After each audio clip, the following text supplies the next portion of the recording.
If you've booked yourself onto a Spartan Race, Tough Mudder or some other similar obstacle course run, you might be wondering, how do you start to train for such an event? I'm hoping to be able to show you some of the things you might expect to encounter and give you ideas on how best to prepare yourself so you're physically and mentally ready.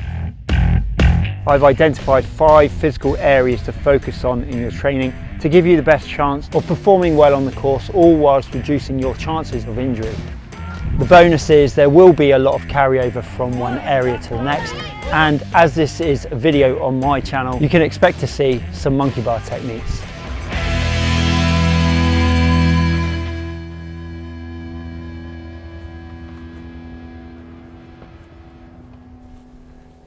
This year there's potential for us to complete the Spartan Trifecta, which is achieved upon completing 3 separate distances. First up for me is the Spartan Sprint in just over a couple of weeks' time in sunny Mallorca. This will be the second time I've done Spartan, as the first was at the same event last year. So I'm not all that experienced when it comes to Spartan races, but I have done several other obstacle courses, including 6 Tough Mudders. So what you see here will stand you in good stead for most obstacle courses, as for the most part they all challenge you in the same areas. There are a couple of differences with Spartan which I will get onto, but these are the areas I believe you'll have to have some level of competence in order to improve your chances of doing well on the course.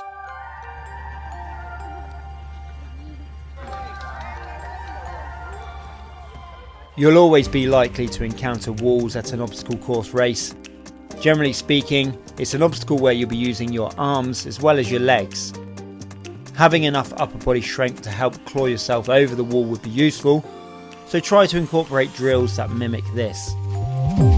Usually on a Tough Mudder, people will always be willing to help, but it's always good to be able to do as much as you can yourself. Technically speaking, on a Spartan you're supposed to do it all yourself, or face the consequences. However, that's only really applicable if you're actually racing to compete. And it may be that you don't have to go over walls, but some you may have to traverse around. And this requires a similar skill set, so just slight adaptations in your training will prepare you for these. As well as scaling on top of walls, you can also expect to get down in the dirt with crawls. There are plenty of fun and functional crawling patterns to work into your training routines. They will all build strength in the core and the limbs, which will be exactly what you need come race day. Check out this recent video on my channel for more crawling patterns. I've done some carries in Tough Mudder before, but I would say it seems a typical Spartan would have more.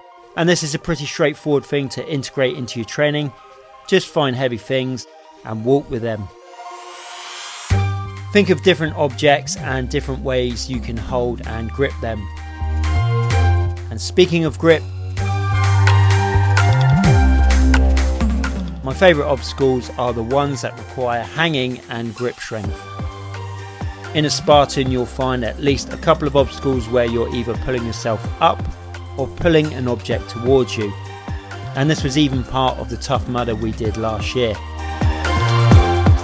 So having this kind of grip training in your workouts will ready you for these obstacles. If you can get yourself to a set of monkey bars, here are a couple of techniques worth practicing before the day of your event comes around.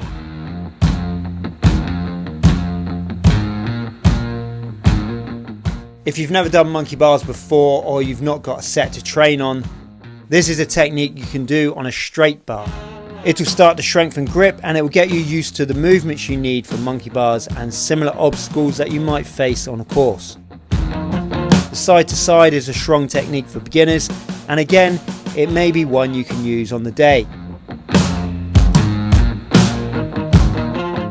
Forward bar to bar is another one worth practicing. It seems to be most people's go-to technique, and it will become much easier once you've had the chance to do it a few times. My go-to technique is the full swing movement. I usually do obstacle course monkey bars more than once at the event, just for the fun of it, but if I could only do one attempt, this is the technique I would opt for a number of reasons. It is perhaps the hardest technique to master though, but fear not, you can check out my recent video to find out what you need to know and what you need to do in order to unlock this movement. But of course, it's not all about monkey bars, and there's one obvious thing I haven't mentioned yet.